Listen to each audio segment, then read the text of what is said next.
Hi! Mayong adlaw! Welcome sa akong ikaduha nga mini vlog. Human sa daw ka bulan no, naka-upload na sabta og balik. Congratulations, Mia! So karong adlaw mag-apil ko pag-decorate og balloons for the first time. Ang venue is sa Ilarve, located Upper Macasandig, Cagayan de Oro City. Bunyag man god at the same time, first birthday sa pag-umangkon sa kuang bana si Baby Elias. Unya kahilig man namon ang tiani mag-decorate. Manang nag-volunteer, may free of charge, try bayad, bring house lang sapat na. Bitaw ay wala mi experience pareho doha ni Auntie Annie sa balloon decoration. Mang pila jud mi kabeses nagplano. Pila ka clusters ug uban pa. Pero pag abot na sa actual, daghan pa man day issue nga wala na mo na-anticipate. My goodness. Maayo na lang to the rescue akong in-laws nga nag-una pag abot sa venue human sa bunyag sa simbahan.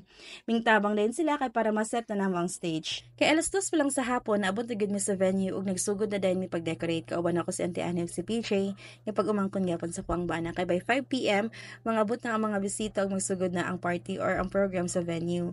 Pero tungod kay lagi wala mi experience aning balloon decoration, nagkulang gyapon ng oras, dagan sa mga plano nga decoration ang wala na mo nahimo sa actual. Pero kung lang taon yung final look sa stage kay nindot mo kuno gyud gihapon ang saba. Ug mo din ang cake sa birthday boy. And of course, our dessert candles macarons from Arts for You. Salamat pet sa pag-order. Ug tapad ani ang favorite sa mga bata basta na party loot bags.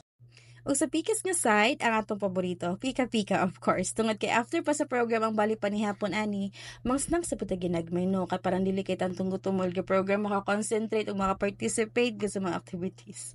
Og ang atong birthday boy, newly baptized baby si Baby Elias, og tungod kay daghan naman kaya mga bisita pod, nag-pictorial na dahil may ana mindas okay pa mga churros sa mga bagets, so wala pa ga tantrums. And then after sa pictorial, officially gi-welcome na mo si Elias nga tulog an nga time kauban ang iyang pamilya. Nagkanta may birthday song, nag-wish yung parents, o giblow na din ang cake. And after nagsugod na ang party sa mga bata, dili lang gid sila nalingaw, pati kami mga tigulang. So nag-prepare ang parents ni Elias og mga stage performers. Nag-una na ani ang balloon artist, gahasta kami. Nangalingaw sad kay grabe kapaspas ang iyang kamot sa pag-shape sa mga balloons, while gasayaw, diba ating mga grabe nga talent. Ag tanan nalipay kay nakadawat og balloons. Og minsan nadadayon sa nurse magician ang gihilat sa tanan. If taga Cagayan de Oro City mo, for sure nakita na nini siya sa mga events. Not sure if ga-perform siya outside CDO, but sa gara gid ani pag may party, especially children's party, pag need og magician siya gid ang ginakuha. Sa pila ka beses na ako siyang gakakita no, gakadugangan gid every time ang iyang mga tricks. Og sa pila ka beses siyang nag-perform, di gyud ako makita giunsa niya pagkuha ang kalapati sa iyang sanina. Labaw na ni giunsa ka na niya pagpalutaw, pero kung ako yung mapalutaw, musaludo na gid ko sa iya. One thing is for sure, grabe sa jud nga practice ani nila mga performers ba. To the point, kamahimo na nilang second nature ang ilahang mga skills like pag-twist og balloons and pag-perform og magic sa stage. Mao kung ikaw na kay skills nga gusto nimong i-develop, it's never too late.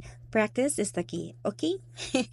Og sunadayan ang after party para sa tanan mapabata man paingon sa feeling bagets na mga gikalingawan. Sa pagkabalo nako 14,000 ang venue from 3 PM to 10 PM nga pwedeng ma-extend up to 12 midnight ang amo ang gibook. Exclusive na ang venue sa program, karaoke room, playground ug pool. But for more details, you may contact Ilarve Events and their Facebook accounts. Dili sa tanang panahon ay nanimi kadaghan magtapok kada na okasyon kay lagi tungod sa mga trabaho ug lain-lain nga mga responsibilidad. Ug dili sa tanang panahon ay nani ka bongga ang among selebrasyon. Apan mapabongga man or simple ang panagtapok sa among pamilya, pareho ra gyapon ang mga katawo nga inyong makita. Magtinantahanay, magsinayaway ra gyapon mi sa among sala. Kay lagi daghang feeling singers ug dancers sa among pamilya.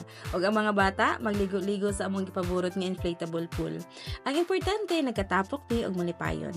Kaya wala ta kabaluhang tudkano sa tataman din sa kalibutan mo. Kung na chance, makigbanding sa tapanagsa sa itong mga pamilya. Okay? Ang mualan to, salamat kay sa nga tanan sa pagtanaw o gamping. Bye!